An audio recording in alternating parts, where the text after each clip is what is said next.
welcome to Today on this Tuesday morning, everyone. I'm Katie Couric, and once again, I'm all by my lonesome here in Studio 1A. We're a split program for one more day. Matt's off in one of the most popular tourist destinations in this country, California's Napa Valley. Hey, Matt, good morning. Katie, good morning. Thank you very much. And this is another one of those I love this job days. Take a look at the beautiful picture behind me. That's California's Napa Valley, and it is spectacular, especially at this time of the morning. It's about 27 miles long, located about 50 miles north of San Francisco. It's home to some 240 wineries. We're going to touch down in a few minutes, and then we're going to use as a home base the Niebaum Coppola Winery. And if the name sounds familiar, it's owned by famed director Francis Ford Coppola. Around here, they call it the estate the Godfather bought.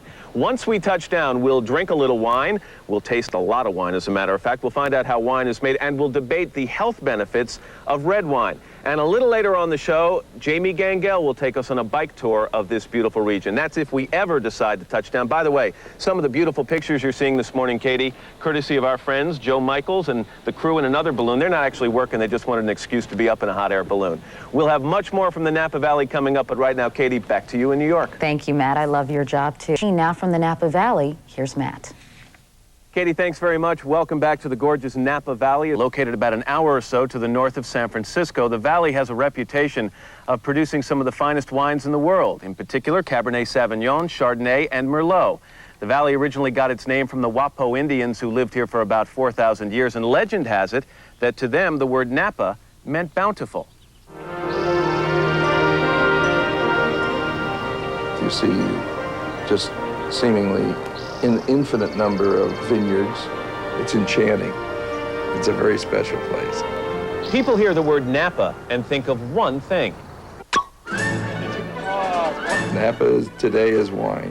When you're in the Napa Valley today, and you almost have the sense that you're in the place the way it was in the 1850s, there's a tremendously powerful sense of people trying to maintain their history. A history that began in the mid-1800s when George Yount marched into the valley and planted the first grapevine. A history that continued after the gold rush as disheartened fortune seekers moved north. Between 1878 and 1885, scores of wineries were built. And that's the beginning of Napa as wine country. By the turn of the century, Napa was booming, but then disaster struck. Prohibition outlawed all wine except for medicinal and religious purposes. There was a brief period of time where lots of priests and rabbis and ministers were ordering thousands of gallons of wine, and they weren't ministers and rabbis at all. Prosperity returned in the 1960s when businessmen took a chance in Napa. What my folks found when they came here was this old, rundown, historic landmark. Deer were munching in the garden, bats were flying in the house. It was like being at a haunted, mansion in the hillsides. Like other entrepreneurs, the Davies turned a 19th century abandoned winery into a 20th century success. And now Napa is enjoying a wine revolution.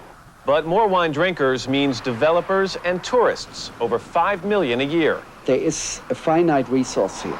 You can stretch it maybe a little bit, but only up to a point, and then it's gone.